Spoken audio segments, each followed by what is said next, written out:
Chapter 12, Looping Statements, Solution Movie 12.1.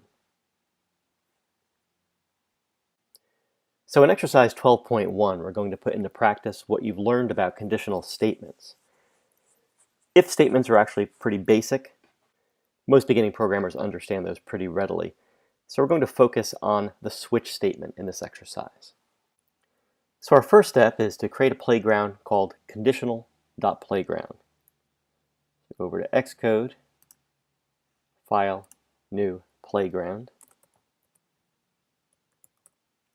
and we'll call it conditional.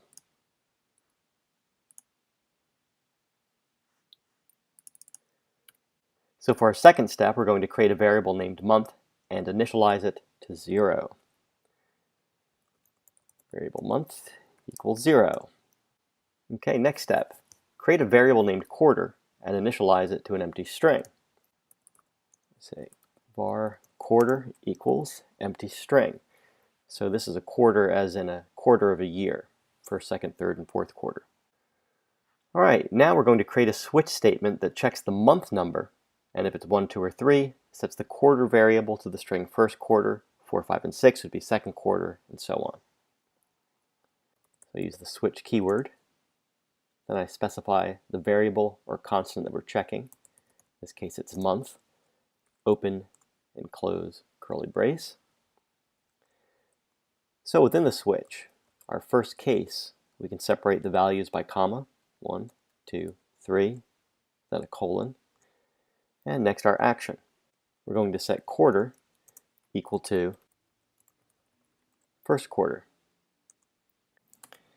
And case 4, 5, 6, we set quarter equal to second quarter.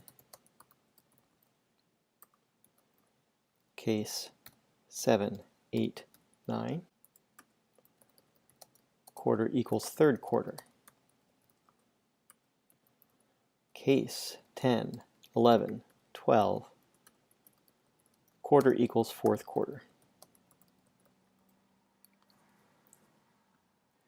So notice we have a compiler error. If I click here, it says switch must be exhaustive.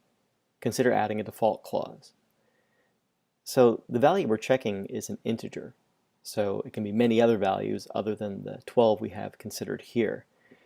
So we need to specify a default case. I say default, and since it's an invalid month, we'll say invalid month. Right now the month is set to 0 and it's telling us it's invalid. If I set it to 1, it tells us first quarter. If I set it to 5, second quarter, 7, third quarter, 12, fourth quarter, and we do something like 113, we see it's an invalid month. So our switch statement is working exactly as it should.